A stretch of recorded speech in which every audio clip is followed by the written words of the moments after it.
Hello students, welcome back.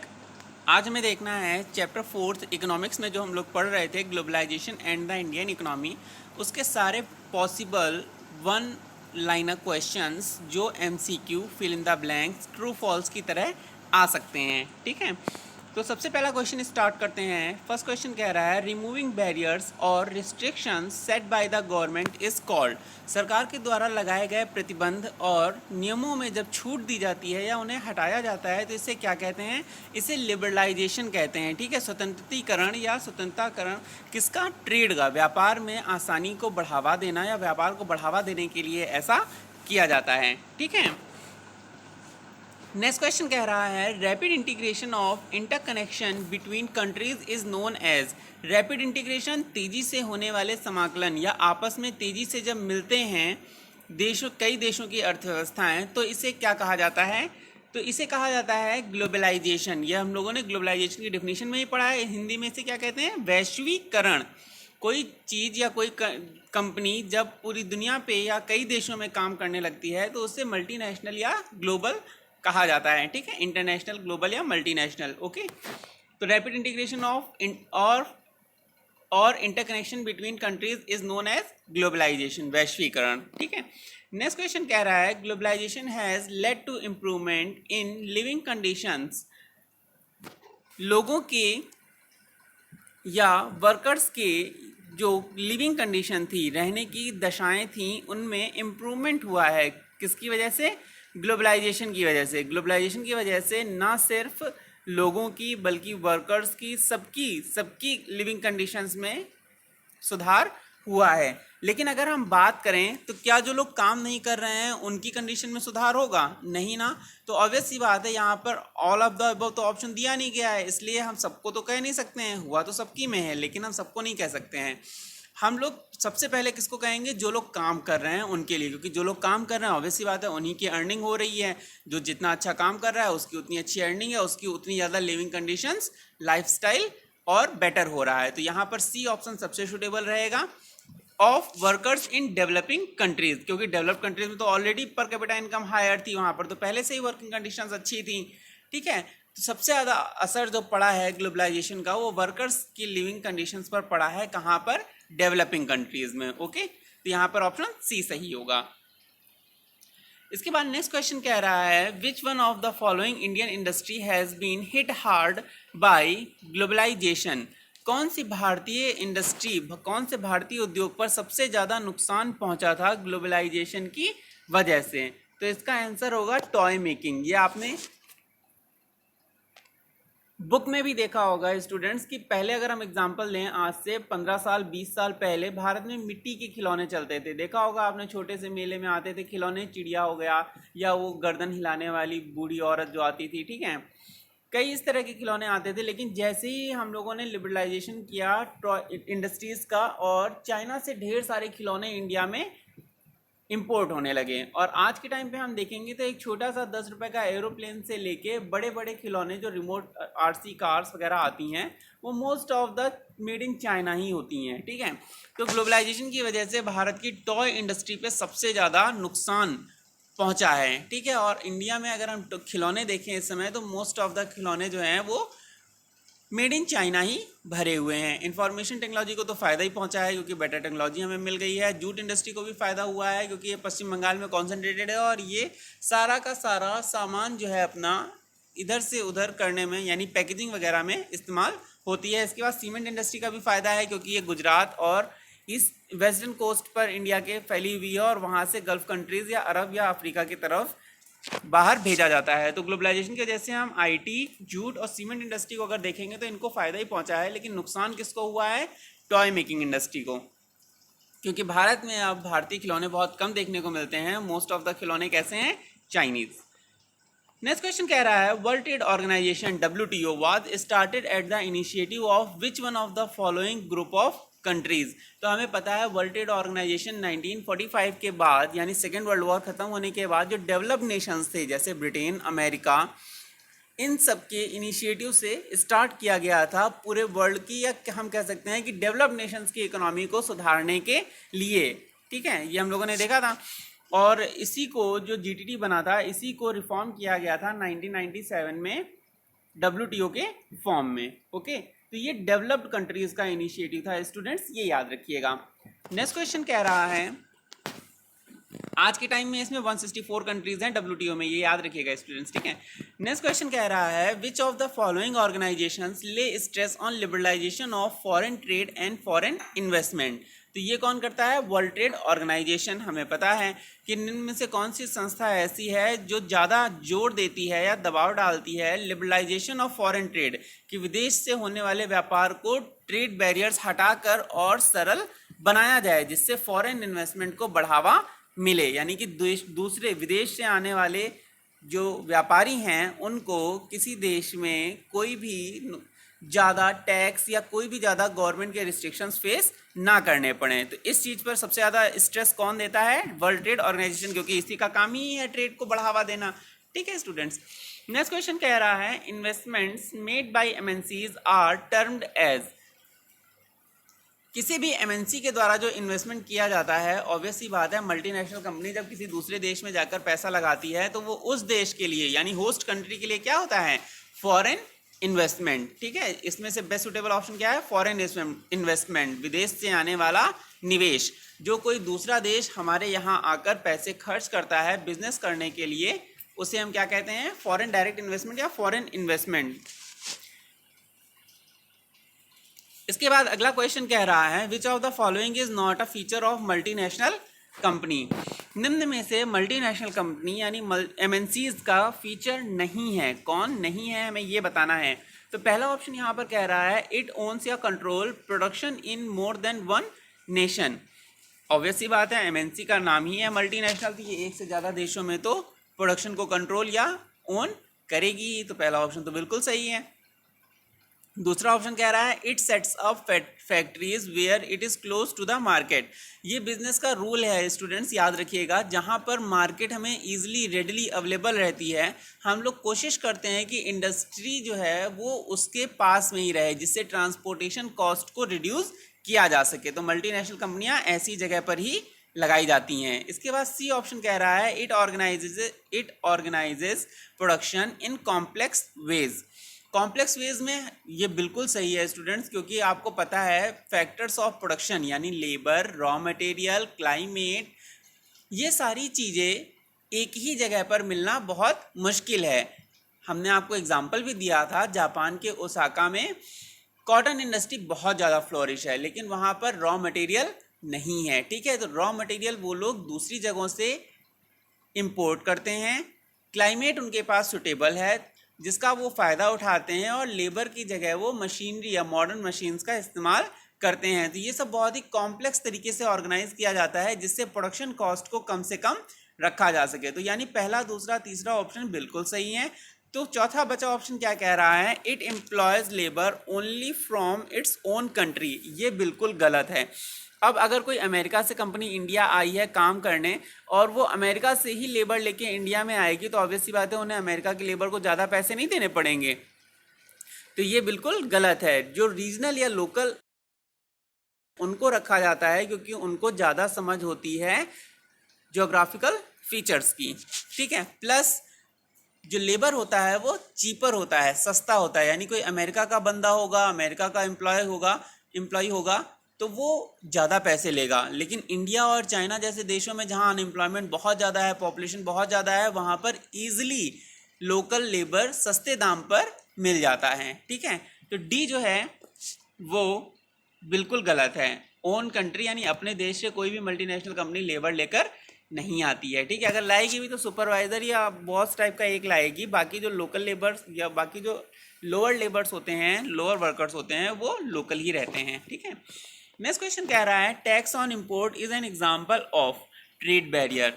कुछ सोचना ही नहीं है इसमें। विदेशों से आने वाली चीज़ पर अगर टैक्स लगाया जाता है तो वो सिर्फ इसीलिए लगाया जाता है जिससे इंडिजीनियस यानी देश के अंदर बनने वाली जो चीज़ें हैं उनको ज़्यादा कंपटीशन फेस ना करना पड़े। ठीक है, तो ये एक तरह की व्यापार में रुकावट होती है जो स्वदेशी व्यापार को बचाने के लिए लगाई जाती है। इसके बाद नेक्स्ट क्वेश्चन कह रहा है, which one of the following is not characteristic of special economic zone.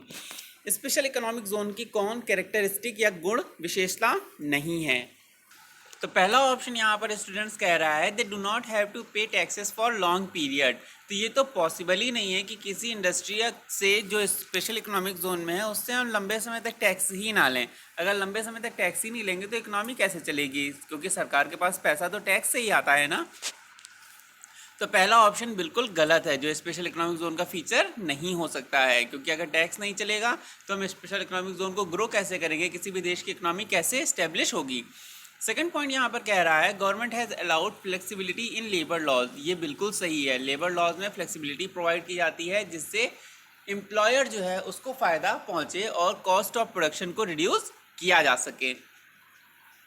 Third point कह रहा है they have world class facilities. Obvious सी बात है, स्पेशल इकोनॉमिक जोन को स्पेशल इसलिए कहा जाता है क्योंकि वहाँ पर सारी वर्ल्ड क्लास फैसिलिटीज़ दी जाती हैं, प्रोवाइड कराई जाती हैं related to a particular industry, जिससे कि उसे वर्ल्ड क्लास कंपटीशन के लिए तैयार किया जा सके। इसके बाद फोर्थ ऑप्शन कह रहा है they do not have to pay taxes for an initial period of 5 year. ये पॉसिबल है कि किसी इंडस्ट्री को फ्लोरिश करने के लिए या इस्टेब्लिश होने के लिए कुछ समय दे दिया जाता है कि चलो शुरुआत में आपसे टैक्स नहीं लिया जाएगा, जो भी प्रॉफिट हो उसे आप वापस अपने बिजनेस में लगा लीजिए। ठीक है, ये छूट दी जा सकती है जिससे कि कोई भी इंडस्ट्री इजीली इस्टेब्लिश हो सके। तो यहाँ पर BCD ऑप्शन जो है वो बिल्कुल सही है, स्पेशल इकोनॉमिक जोन के फीचर्स में आ रहे हैं। केवल A ऑप्शन है जो लॉन्गर पीरियड के लिए टैक्स में रिलैक्सेशन की बात कर रहा है, उसे हम अलाउ नहीं कर सकते हैं, तो वो सही नहीं होगा। इसके बाद 11th क्वेश्चन कह रहा है companies who set up production units in the special economic zone SEZ do not have to pay taxes for an initial period of 5 years. ये अभी ऊपर वाले क्वेश्चन में ही आया। कोई भी स्पेशल इकोनॉमिक जोन में जो कंपनी है इंडस्ट्री सेटअप की जाती है उसे शुरुआत के 5 वर्षों के लिए टैक्स में छूट प्रदान की जाती है। उसे शुरुआत में कोई टैक्स नहीं देना होता है जिससे कि उस पर कोई बोझ ना रहे और वो इजीली फ्लोरिश हो सके। ओके स्टूडेंट्स, तो यहाँ पर B ऑप्शन सही होगा। इसके बाद 12th क्वेश्चन कह रहा है it refers to the globalisation which creates opportunities for all and ensures that it benefits the better share. ये जो डिफिनीशन है ये फेयर ग्लोबलाइजेशन की डिफिनीशन है स्टूडेंट्स, याद रखिएगा। फेयर ग्लोबलाइजेशन में क्या होता है कि ऐसा वैश्वीकरण या इस तरह से व्यापार को बढ़ावा दिया जाता है जिसमें सभी लोगों के पास अवसर होता है खुद को लाभ पहुंचाने का और जो भी प्रॉफिट हो रहा है उसकी सहभागिता का। ठीक है, तो ये फेयर ग्लोबलाइजेशन की डिफिनीशन है, याद रखिएगा। नेक्स्ट क्वेश्चन कह रहा है an MNC is a company that owns और controls production in more than one country. Very easy MCQ है ये तो, कि एक MNC वो कंपनी होती है जो एक से ज़्यादा देशों में कंट्रोल करती है या मालिकाना हक रखती है प्रोडक्शन का। ठीक है, जिस कंपनी की ब्रांचेस एक से ज़्यादा देश में होती हैं उसे मल्टीनेशनल कंपनी कहा जाता है। नेक्स्ट क्वेश्चन कह रहा है the process of rapid integration of interconnection between countries through free trade free mobility of capital and labour is called. Again globalisation की सोफिस्टिकेटेड डेफिनेशन है ये। पैसा, लेबर और वस्तुएं, इन तीनों के फ्री मूवमेंट को बढ़ावा देना और कंट्रीज़ को इंटरकनेक्ट करना थ्रू ट्रेड, ये क्या कहलाता है? ग्लोबलाइजेशन। ठीक है, नेक्स्ट क्वेश्चन कह रहा है what was the main channel connecting countries in the past. तो हमें पता है ओल्डेस्ट टाइम पे सिल्क रूट का इस्तेमाल किया जाता था व्यापारियों के द्वारा एक जगह से दूसरी जगह तक जाने में, specially from Asia to Africa and Europe. ठीक है, तो यहाँ पर पूछ रहा है क्वेश्चन क्या है आपका, हिस्ट्री में नहीं जाते हैं हम लोग, इकोनॉमिक्स में ही रहते हैं। ठीक है, what was the main channel connecting countries in the past. देशों के बीच में जो आवागमन होता था प्राचीन काल में या पुराने समय में वो क्यों होता था? तो सबसे मेन रीज़न था ट्रेड यानी व्यापार का। जैसे आपको पता ही होगा वास्को डी गामा इंडिया आया था, किस लिए आया था? वो लेबर लेकर या धर्म का प्रचार करने या टेक्नोलॉजी के लिए थोड़ी ना आया था, वो यहाँ पर किस लिए आया था? मसालों के लिए, व्यापार के लिए। ठीक है, चाइना से भी जब ब्रिटेन लोग जाते थे तो वो चाय बेचने जाते थे और ब्रिटेन से चाइना लोग जाते थे वो ओपियम या अफीम बेचने जाते थे। तो ये सब चीज़ें सारी किससे रिलेटेड हैं? व्यापार से, ना रिलीजन से, ना टेक्नोलॉजी से, ना लेबर से। हाँ, हालांकि व्यापार के साथ साथ मिशनरीज ने भी जाना शुरू कर दिया था मिडीवियल टाइम पर, किस लिए? धर्म के प्रचार के लिए। ठीक है, तो रिलीजन बाद में आया था। ट्रेड जो है वो पहली ज़रूरत है जिसके लिए लोग एक देश से दूसरे देश के बीच में जाते थे। नेक्स्ट क्वेश्चन है, the impact of globalisation has not been fair. जो ग्लोबलाइजेशन का असर है वह सही नहीं रहा है। Who among the following people have not benefited from globalisation. कौन से वो लोग हैं जिन्हें ग्लोबलाइजेशन की वजह से लाभ नहीं मिला है?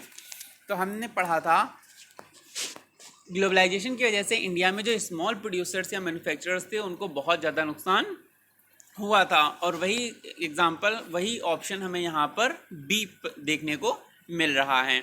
स्मॉल प्रोड्यूसर्स एंड वर्कर्स जो हैं सबसे ज़्यादा उन पर असर पड़ा था ग्लोबलाइजेशन का एडवर्सली, बुरी तरीके से, और उनको बहुत ज़्यादा लाभ नहीं मिला था। अगर हम मेजॉरिटी में बात कर रहे हैं तो जो स्किल्ड और एजुकेटेड प्रोड्यूसर्स थे उन्होंने खुद को फ्लोरिश कर लिया था, अडॉप्ट करके नई टेक्नोलॉजी उन्होंने सरवाइव कर लिया था कंपटीशन। जो लार्ज वेल्दी प्रोड्यूसर्स थे उनको तो ज़रूरत ही नहीं थी कि वो किसी तरह से इधर उधर या जुगाड़ करें, उनके पास तो पहले से ही वेल्दी, मतलब पैसे वाले हैं, पैसे थे, तो उन्होंने टेक्नोलॉजी एक्वायर कर लिया था।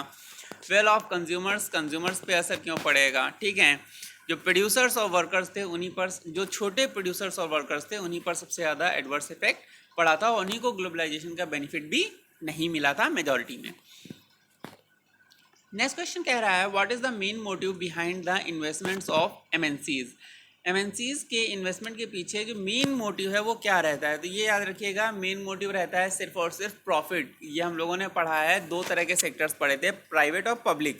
जो एमएनसीज हैं वो मोस्टली प्राइवेट सेक्टर्स में आएंगी। ठीक है, multinational companies mostly private sector में आएंगी, और इनका एकमात्र उद्देश्य होता है टू अर्न प्रॉफिट। हम लोग देखते हैं एग्जांपल यहाँ पर, पहला ही एग्जांपल कह रहा है, the main motive is to increase their asset, अपनी संपत्ति को बढ़ाना, साथ ही साथ मुनाफा कमाना, अर्न प्रॉफिट। यही मुख्य उद्देश्य रहता है किसी भी एमएनसी का।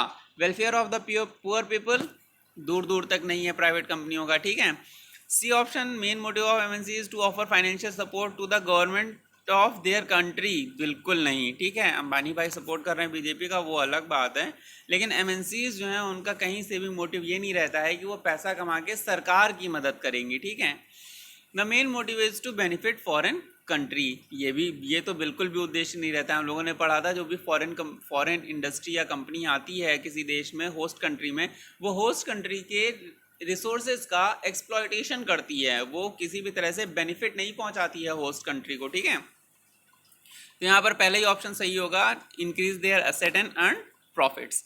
इसके बाद नेक्स्ट क्वेश्चन कह रहा है, MNCs keep in mind certain factors before setting up production. MNCs कुछ विशेष फैक्टर्स या कारकों को ध्यान में रखती हैं कोई भी प्रोडक्शन सेटअप करने से पहले।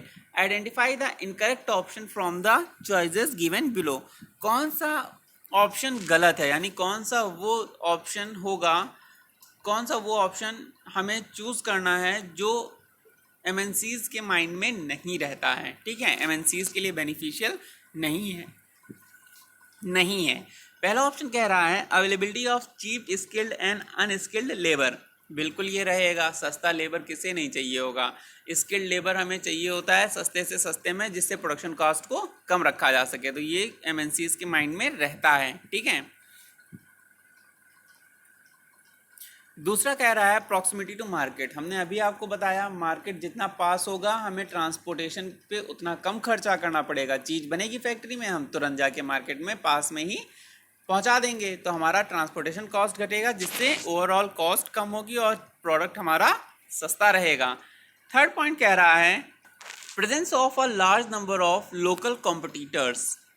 Large number of local competitors को प्रेजेंट रहें, जहाँ पर ऐसी जगह पर कोई भी एमएनसी क्यों लगाएगी कि जहाँ पर कंपटीशन बहुत ज़्यादा है, हम वहीं पर कूद जाएं। ठीक है, जिससे उसे सरवाइव करने में और ज़्यादा दिक्कत हो। तो ये चीज़ जो है वो एमएनसीज कभी भी नहीं चाहेंगी कि उन्हें फेस करनी पड़े, तो यहाँ पर सी ऑप्शन ही होगा जो इनकरेक्ट होगा। ये एमएनसीज कभी भी नहीं चाहेंगी कि उन्हें फेस करना पड़े लोकल कॉम्पिटिटर्स से ढेर सारा कॉम्पिटिशन। ठीक है, थोड़े बहुत हों ठीक है, लेकिन large number of local competitors कोई भी एमएनसी नहीं चाहेगी।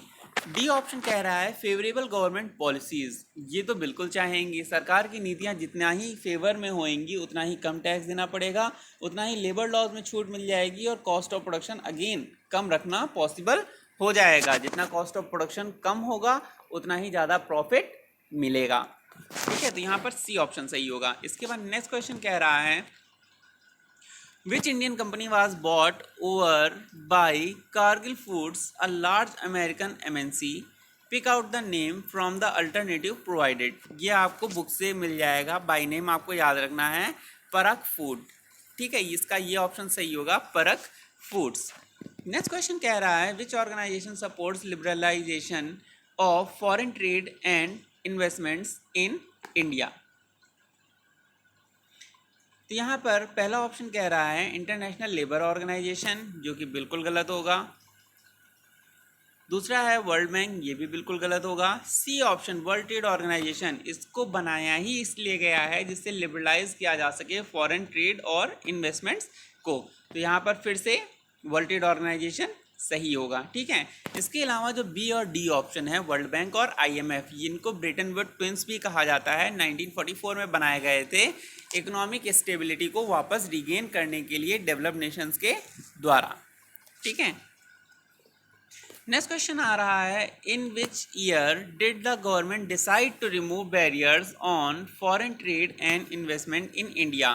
तो ये आपसे पूछ रहा है कि गवर्नमेंट ने इंडस्ट्रियल पॉलिसी को किस साल रिफॉर्म किया था। तो हम सबको पता है न्यू इंडस्ट्रियल पॉलिसी इंडिया में कब लाई गई थी, 1991 में। तो ऑप्शन सी यहाँ पर सही होगा। इसके बाद नेक्स्ट क्वेश्चन कह रहा है which of the following industries have been hit hard by foreign competition. तो ये हम लोग अभी भी ऊपर देख चुके हैं। डेयरी प्रोडक्ट्स,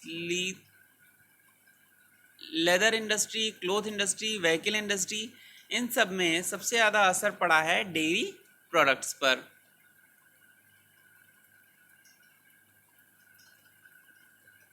नेक्स्ट क्वेश्चन कह रहा है फिल इन द ब्लैंक्स है यहाँ से। Refer to all those different economic reforms or policy measures and changes which aim at increasing the productivity and efficiency by creating an environment of competition in the economy। तो यह किया गया था नीति से इकोनॉमिक पॉलिसी को बनाकर, नई इकोनॉमिक पॉलिसी को बनाकर। तो यहाँ पर हम लोग क्या फिल करेंगे, न्यू इकोनॉमिक पॉलिसी। जो नई आर्थिक योजना या नई आर्थिक नीति थी वह रिफ़र करती है या वह बताती है to all those different economic reforms, उन सभी अलग अलग आर्थिक सुधारों के बारे में या नीतियों के बारे में। मीजर्स का मतलब उपाय, उपायों के बारे में। एंड चेंजेस और बदलावों के बारे में। विच एम, जिनका उद्देश्य था एट इंक्रीजिंग द प्रोडक्टिविटी, कि वह उत्पादन को बढ़ाएं। एंड इफिशियंसी प्लस कुशलता को बढ़ाएं। बाई क्रिएटिंग, कैसे, बाई क्रिएटिंग एन इन्वायरमेंट, एक पर्यावरण या एक परिवेश या एक माहौल बनाकर। कैसा माहौल, हेल्दी कंपटीशन का इन द इकोनॉमी, अर्थव्यवस्था में एक अच्छे कंपटीशन का माहौल बनाकर इफिशियंसी और प्रोडक्टिविटी को बढ़ाएं। ये सभी किसका उद्देश्य था, न्यू इकोनॉमिक पॉलिसी का। इसके बाद नेक्स्ट क्वेश्चन कह रहा है Indian government felt the need of removing barriers on foreign trade and foreign investment in 1991, that's why they implemented new industrial policy in 1991।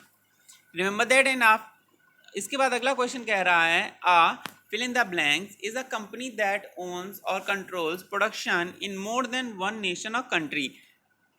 बहुत सिंपल है, एमएनसी की डेफिनेशन है ये। A multinational company is a company that owns और controls production in more than one nation or country. तीसरी बार ये line आ रही है स्टूडेंट्स, 25 क्वेश्चन में से तीसरी बार ये लाइन आई है, तो आप समझ सकते हैं ये लाइन कितनी इंपॉर्टेंट है। इसके बाद नेक्स्ट क्वेश्चन कह रहा है refers to exchange of goods I purchase and sale, जैसे कि purchase and sale across geographical boundaries of the country. किसी भी देश की सीमा के बाहर जाकर चीज़ों को खरीदना और बेचना यानी वस्तु विनिमय क्या कहलाता है, तो यह कहलाएगा फॉरेन ट्रेड। अगर हम लोग देश के अंदर ही चीज़ों को खरीदेंगे बेचेंगे तो ये डोमेस्टिक ट्रेड यानी घरेलू व्यापार कहलाएगा। लेकिन अगर देश की सीमा से बाहर जाकर कोई भी चीज़ खरीदी बेची जाती है या व्यापार किया जाता है तो उससे हम क्या कहेंगे, foreign trade. Okay students, next question कह रहा है the main aim of World trade Organization is. फिर से वर्ल्ड ट्रेड ऑर्गेनाइजेशन का ऑब्जेक्टिव या इसको बनाने का कारण पूछा जा रहा है। तो यहाँ पर क्या लिखेंगे हम लोग, दूसरी या तीसरी बारी फिर से लाइन आ रही है, टू लिबरलाइज इंटरनेशनल ट्रेड, अंतर्राष्ट्रीय व्यापार को स्वतंत्र करना यानी कि बढ़ावा देना। कैसे? बाय रिमूविंग टैरिफ और trade barriers. Okay students, next question कह रहा है इंक्रीज्ड जॉब अपॉर्चुनिटीज, नौकरी मिलने की प्रायिकता बढ़ गई है या किसका प्रभाव है? Is an impact of globalisation. पहले के टाइम पे देखो, ये लाइन वैसे तो गलत लग रही होगी अभी, क्योंकि ग्लोबलाइजेशन की वजह से हमने पढ़ा कि स्मॉल प्रोड्यूसर्स एंड वर्कर्स को हिट हार्ड, बहुत ज़्यादा नुकसान हुआ और उनकी नौकरियां और व्यापार बंद हो गए। ठीक है, ग्लोबलाइजेशन की वजह से ही मशीन्स आ गई, जिसकी वजह से बहुत सारे लोग अनएम्प्लॉयड हो गए। लेकिन यहाँ पर ये लाइन क्या कह रही है? इंक्रीज्ड जॉब अपॉर्चुनिटीज़, नौकरी मिलने की संभावनाएं बढ़ गई हैं ग्लोबलाइजेशन की वजह से। कैसे? क्योंकि अभी हमें पता है कि ग्लोबलाइजेशन की वजह से एक देश से दूसरे देश के बीच में कंपनियां पहुंच गई हैं। कंपनियां जो हैं अब सिर्फ एक देश में नहीं रह गई हैं, वो कई देशों तक फैल गई हैं, जिससे कि जो एम्प्लॉय पहले सिर्फ इंडिया में था वो अब दूसरे देश जाकर भी आसानी से व्यापार या आसानी से जॉब कर सकता है। यानी उसके लिए अवसर तो खुल गया ना। पहले तो वो दूसरे देश जा ही नहीं पा रहा था, लेकिन अब चूंकि उसकी कंपनी जो है वो मल्टीनेशनल कंपनी बन गई है, तो ऑब्वियस सी बात है वो कंपनी के थ्रू एक देश से दूसरे देश तक जा सकता है। तो अपॉर्चुनिटी तो बढ़ी है, किसकी वजह से? ग्लोबलाइजेशन की वजह से, क्योंकि कंपनियां भी अब एक ही दायरे में या एक ही छोटे से देश में सीमित नहीं है, वो भी अब कई देशों तक फैली हैं, जिसकी वजह से उनके एम्प्लॉयज़ भी अब कई देशों तक जा सकते हैं या पहुंच गए हैं ऑलरेडी। इसके बाद नेक्स्ट क्वेश्चन कह रहा है the industrial zones which are set up to attract the foreign investments are known. बहुत सिंपल है, ये इंडस्ट्रियल जोन्स जो बनाई जाती हैं किसी विशेष तरह की इंडस्ट्री को बढ़ाने के लिए, साथ ही साथ अट्रैक्ट करने के लिए फॉरेन इन्वेस्टमेंट्स की, उस एरिया में हम इतनी अच्छी सुविधाएं और इंफ्रास्ट्रक्चर दे दें कि विदेश से आने वाली कंपनियां उस क्षेत्र में अपना उद्यम स्टार्ट, अपनी इंडस्ट्री स्टार्ट करें। ठीक है, फॉरेन इन्वेस्टमेंट, विदेश से व्यापारी आकर पैसा निवेश करें, ऐसा जिस इंडस्ट्रियल जोन को सेटअप करके करा जाता है उससे हम लोग क्या कहते हैं? Special economic zone. Special economic zone ही वो जोन होती हैं जहाँ पर पर्टिकुलर किसी एक इंडस्ट्री के लिए एक वर्ल्ड क्लास इंफ्रास्ट्रक्चर और फैसिलिटीज़ सेटअप की जाती हैं, जिससे दुनिया के सारे बड़े बड़े उस इंडस्ट्री से रिलेटेड इंडस्ट्रियलिस्ट जितने हैं वो आकर वहाँ पर पैसा निवेश करें और देश को एफडीआई यानी फॉरेन डायरेक्ट इन्वेस्टमेंट प्राप्त हो। इसके बाद नेक्स्ट क्वेश्चन हम देख रहे हैं, यहाँ पर ट्रू फॉल्स हैं। पहला क्वेश्चन कह रहा है इंक्रीज इन जीएनपी। जीएनपी का फुल फॉर्म क्या होता है स्टूडेंट्स? Gross national product. ठीक है, याद रखिएगा, ग्रॉस नेशनल प्रोडक्ट। ठीक है, GNP is a positive impact of liberalisation. क्या ये सही है? ऑब्वियस सी बात है, ये सही है, क्योंकि किसी भी देश के जो लोग हैं वह अब दूसरे देश में जाकर भी पैसा कमा रहे हैं, जिसकी वजह से उनकी अर्निंग बढ़ गई है। ठीक है, किसी देश के व्यक्तियों के द्वारा हो रहा इनकम ही क्या कहलाता है? Total GNP.